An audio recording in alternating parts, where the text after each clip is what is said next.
በሀገር አቀፍ ደረጃ ከ580 ሺህ በላይ ኢትዮጵያውያን የ5 ሚሊዮን ኢትዮጵያውያን ኮደርስ የስልጠና መርሃ ግብርን እየተከታተሉ መሆኑን የኢኖቬሽን እና ቴክኖሎጂ ሚኒስቴር መረጃ ያሳያል። ስልጠናውን ያጠናቀቁ 180 ሺህ በላይ የሚሆኑ ዜጎችም የምስክር ወረቀትን አግኝተዋል። ፕሮጀክቱ ትውልድ ይማር ትውልድ ይሰልጥን ከዓለም ጋር ይፎካከር በሚል እሳቤ ዜጎች የቴክኖሎጂ ዕውቀታቸውን በማዳበር በዓለም አቀፍ ደረጃ ተወዳዳሪና ብቁ እንዲሆኑ እየተተገበረም ይገኛል። ፕሮጀክቶቹ በቀጣዮቹ 3 ዓመታትም 5 ሚሊዮን ኢትዮጵያውያንን በዌብ ፕሮግራሚንግ በአንድሮይድ ማበልጸግ በዳታ ሳይንስና በአርቲፊሻል ኢንተለጀንሲ መሰረታዊ ዲጂታል ዕውቀት እንዲጨብጡም የሚያስችል ነው ተብሏል። በዚህ ስራ ውስጥ ደግሞ የአዲስ አበባ ከተማ አስተዳደር የተሻለ አፈጻጸም ካላቸው የከተማ አስተዳደሮችና ክልሎች መካከል አንዱ ነው። በመዲናዋ የኮደርስ ስልጠና ምን ደረጃ ላይ ደርሷል ስንል ደግሞ የአዲስ አበባ ከተማ አስተዳደር ኢኖቬሽንና ቴክኖሎጂ ልማት ቢሮ እንግዳን እዚህ ስቱዲዮ ጋብዘናል። እንግዳችን የቢሮ ምክትል ኃላፊ ናቸው ዶክተር ቱሉ ጥላሁን እዚህ ጥሪያችንን ተቀበለው ስለተገኙ በቅድሚያ ከልብ ነው ማመሰግነው። እኔም አመሰግናለሁ። እግዚአብሔር ይስጥልኝ።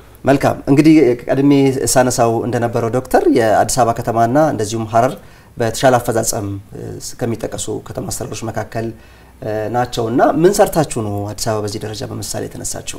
ኦኬ መልካም ይሄ የ5 ሚሊዮን ኢትዮጵያን ኮደርስ ሀገራችን በዲጂታል ትራንስፎርም ለማድረግ የሰው ኃይል ያስፈልጋል። በቴክኖሎጂ ላይ የሚሰሩ ቴክኖሎጂ መፍጠር የሚችሉ የሰው ኃይል ስለሚያስፈልግ ይሄ ሐምሌ 16 2016 በክቡር ጠቅላይ ሚኒስትር አቅጣጫ በተሰጠው መሰረት በአዲስ አበባ ምንድነው ያደረግነው?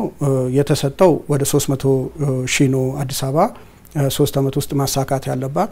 ከዛ ውስጥ በአመት 75 ሺህ እንደማለት ነው።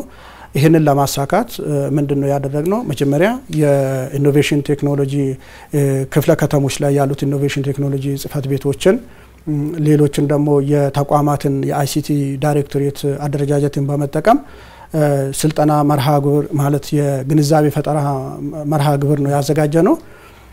በዚሁ መሰረት ወደ 254 የሚሆን መድረክ አዘጋጀን። በዚህ መድረክ ከ85 ሺህ በላይ ዜጎች የግንዛቤ ፈጠራ ላይ ተሳትፈዋል። ይሄንን ምንድነው ይሄ ኮሪደር የኮደርስ ስልጠና እንዴት እንደሚመዘገቡ እንዴት መውሰድ እንዳለባቸው እና አንዳንድ ጥያቄዎችን ለመመለስ የተዘጋጁ የመርሃ ግብሮች ናቸውና በዚሁ መሰረት የሚፈለገው ቁጥር አሁን አራቱንም ኮርሶች ለመማር የተመዘገቡ በአዲስ አበባ ደረጃ እስከ ቅርብ ጊዜ ያለው መረጃ ወደ 165 ሺህ በላይ ሰዎች ተመዝግበው ስልጠናውን እየወሰዱ ነው።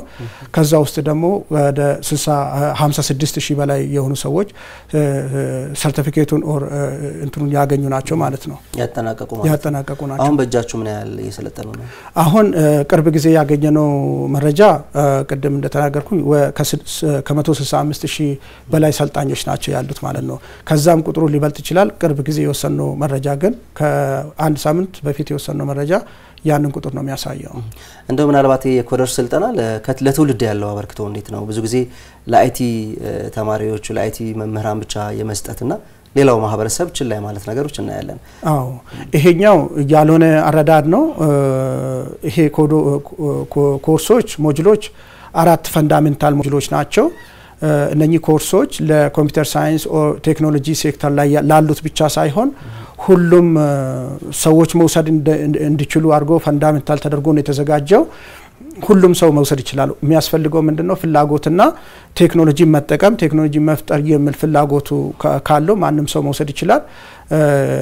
ይሄ ምክንያቱም አንድ ሰው ከተለያየ ከኮምፒውተር ሳይንስ ከሶፍትዌር ኢንጂነሪንግ ውጪ ያሉ ሰው ይሄንን ኮርስ አንዱ ሰርቲፋይ ሆነ ማለት የራሱን ባለው በዘርፉ ያለውን ፕሮፌሽናል እንትኑን ያሳድጋል ማለት ነውና ካሪየሩን ያሳድጋል ማለት ነው። ለምሳሌ አንድ ሲቪል ኢንጂነር ይሄንን ከአራቱ አንዱን የወሰደ ሲቪል ኢንጂነር እና ያልወሰደ ሲቪል ኢንጂነር ብናይ ቶሎ ከቴክኖሎጂ ጋር የሚቀራረብ ቴክኖሎጂ ጋር ራሱን አፕዴት አደረገ ተብሎ የሚታሰበው ከአራቱ አንዱን ኮርስ የወሰደ ሲቪል ኢንጂነር ነው ማለት ነው።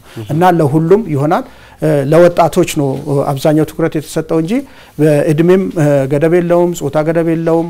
ከሃይ ስኩል ተማሪዎች ሁሉም መውሰድ ይችላሉ ማለት ነው። እንደው ሌላው ማህበረሰብ በዚህ ስልጠና ውስጥ እንዲካተት ለማድረግ የከናወናችሁት የግንዛቤ ማስጨበጥ ስራዎች አሉ? አዎ በሰፊው አድርገናል። ወደ 254 መድረኮች ሲፈጠሩ ፈጥረን ግንዛቤ ፈጠራ ላይ ብዙ ጥያቄዎች ይኖራሉ እና እነኛ ጥያቄዎችን እንዲመለሱ አድርገናል። ለምሳሌ ይሄ ኮርስ ቅድም እንደተነሳው ለኮምፒውተር ሳይንስ ወይ የሶፍትዌር ኢንጂነሪንግ ብቻ የሚመስላቸው ሰዎች አለ ወይ ደግሞ ይሄንን ኮርስ መውሰድ የሚቻለው ሁሌ ኢንተርኔት በመጠቀም ብቻ የሚመስላቸው ሰዎች አሉ ምክንያቱም ይሄንን ኮርስ መውሰድ የሚቻለው አንድ ኦንላይን ሆኖ የሚያስፈልገውን ፋይል ማቴሪያል ዳውንሎድ አድርጎ እቤታቸው ያንን አንብቦ ለፈተና ብቻ ኦንላይን እያደረጉ መጠቀም እንዲችሉ አጠቃቀሙም እንዴት እንደሆነ ኢቭን የኮርሱ ጥቅም ምን እንደሆነ ሰፊ ግንዛቤ ስለተፈጠረ የሰው የተሳታፊውን ብዛት ከጊዜ ወደ ጊዜ እየጨመረ ያለው ከዚሁ ጋርም ተያይዞ ስለሆነ ብዙ ሰዎች የተለያዩ ሰዎች መውሰድ እንደሚችሉና ይሄንን ኮርስ የወሰዱ መንግስት ሰራተኞች ይሄንን ኮርስ የወሰዱ ደግሞ ምንም ዘርፍ ላይ የተሰማሩ ሰዎች ንግድ ላይ የተሰማሩ ሰዎች የተሰማሩበትን ዘርፍ ላይ ውጤታማ መሆን እንዲችሉ የሚያሳይ ኮርስ ነው ማለት ነው እንግዲህ ይሄ የኮደርስ ስልጠና ቀጣይ ነው በአገር አቀፍ ደረጃ በርካታ ከተሞችም እዚህ ሌሎችም በፌደራል ደረጃም እየተሰጠ ይገኛል ቀጣይ እቅዳችሁ ምንድነው የተቀመጠውን ግብ ለማሳካት